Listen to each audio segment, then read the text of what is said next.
નમસ્કાર મિત્રો, સ્વાગત છે મારી આ યુટ્યુબ ચેનલ હેલ્ધી લાઈફસ્ટાઈલમાં. આજે આપણે વાત કરશું આપણને ઝાડા શા માટે થાય છે અને આ ઝાડા બંધ કરવા માટેનો ઉત્તમ ઉપાય શું છે. તો મિત્રો, જ્યારે ઋતુ પરિવર્તન થાય છે ત્યારે વાતાવરણમાં અસ્થિરતા જોવા મળે છે અને સાથે સાથે આપણા શરીરની ક્રિયાઓમાં પણ નાના મોટા ફેરફારો થતા હોય છે. જ્યારે એક ઋતુ પૂરી થાય અને બીજી ઋતુની શરૂઆત થાય છે ત્યારે આવા ફેરફારો આપણે જોયેલા પણ હશે અને અનુભવેલા પણ હશે, જેની સીધી અસર આપણી પાચન ક્રિયા ઉપર થાય છે, જેને કારણે આપણને ભૂખ ઓછી લાગે છે. હવે જ્યારે ભૂખ ઓછી લાગે છે ત્યારે સ્વાભાવિક જ આપણે ઓછું જમવું જોઈએ, પરંતુ આપણે એક ટાઈમ ટેબલ ફિક્સ કરી લઈએ છીએ કે સવાર, બપોર અને સાંજ ભૂખ હોય કે ન હોય જમી જ લેવું. પરંતુ જો આવું વારંવાર ભૂખ ન હોવા છતાં જમી લઈએ તો આપણી પાચન ક્રિયા જે મંદ હોય છે એમાંથી બંધ થઈ જાય છે અને એ અન્નને પચાવવા માટે એકદમ નિષ્ક્રિય બની જાય છે. અને આવું ન પચેલું અન્ન આપણા શરીરમાં ઝેર બની જાય છે, એટલે કે પોઈઝન બની જાય છે. અને આવી પરિસ્થિતિ જ્યારે થાય છે ત્યારે આપણું શરીર આવા ન પચેલા ખોરાકને બહાર કાઢી નાખે છે. અને આ જે પ્રોસેસ શરૂ થાય છે એ શુદ્ધિકરણની પ્રોસેસ શરૂ થઈ છે, જેને આપણે કહીએ છીએ ઝાડા. આમ તો 4 થી 5 વખત જો ઝાડા જવું પડે તો કોઈ વાંધો નથી આવતો, પરંતુ જો આ પ્રોસેસ બંધ ન થાય તો આપણા શરીરમાં પાણી ખલાસ થઈ જાય છે અને અશક્તિ પણ આવી જાય છે અને ઘણી વખત ખૂબ જ મોટી મુશ્કેલીમાં પણ આપણે મુકાઈ જઈએ છીએ. તો આવું ન થાય અને ઝાડા થાય ત્યારે જ જો આપણે ઉપાય કરી લઈએ તો એના માટે જ આપણે એક ઉપાય લઈને આવ્યા છીએ. તો એ જોઈએ કે જે લોકોને ઝાડા બંધ નથી થતા તે લોકોએ તો સૌથી પહેલાં તો જ્યારે ઝાડા થાય છે ત્યારે પેટમાં કંઈ જ પ્રકારનું ખાવા પીવાનું ટાળવું જોઈએ. જો ખૂબ જ તરસ લાગે તો થોડું પાણી, અને એ પણ મમડાવીને પીવું જોઈએ.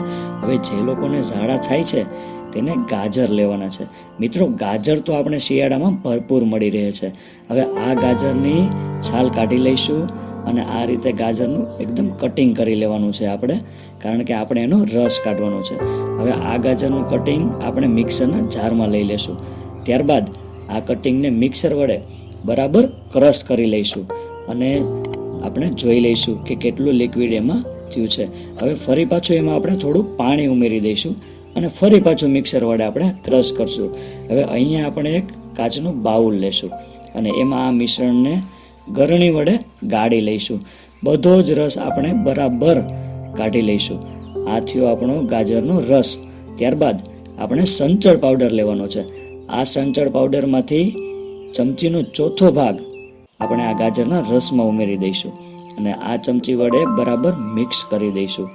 આ થઈ ગયું આપણું ઝાડા બંધ કરવા માટેનું મિશ્રણ. હવે ક્યારે લઈ શકાય? તો જે લોકોને ઝાડા થાય છે તેને ઝાડા થાય એટલે કંઈ જ ખાવાનું તો નથી જ, પરંતુ જ્યારે પણ તરસ જણાય ત્યારે આ ગાજરનો રસ પીવાનો છે. અને એ પણ કેવી રીતના પીવાનો છે? તો ધીમે ધીમે ચા પીતા હોય એ રીતના પીવાનો છે. આવું કરવાથી ગમે તેવા ઝાડા થયા હશે તે બંધ થઈ જશે અને આપણી પાચન ક્રિયા છે એ ફરી પાછી સક્રિય થશે.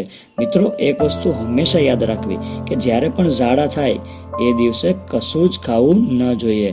આ ઉપાય નાના બાળકોથી માંડી વૃદ્ધો સુધી બધા જ લોકો કરી શકે છે અને આ ઉપાયથી તાત્કાલિક રાહત મળે છે અને એ અનુભવ પણ આપને થશે.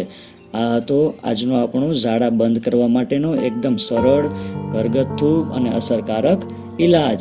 તો મિત્રો, આશા રાખું છું કે આજનો આ ઉપાય આપને પૂરેપૂરો સમજાઈ ગયો છે. તો આવા જ અવનવા ઉપાય જોવા માટે અમારી ચેનલને લાઈક કરો, શેર કરો અને સબસ્ક્રાઈબ કરો. તેમજ અમારા વિડીયો તમારા સુધી પહોંચતા રહે એમના માટે બેલ આઇકોન પ્રેસ કરો. આપનો ખૂબ ખૂબ આભાર.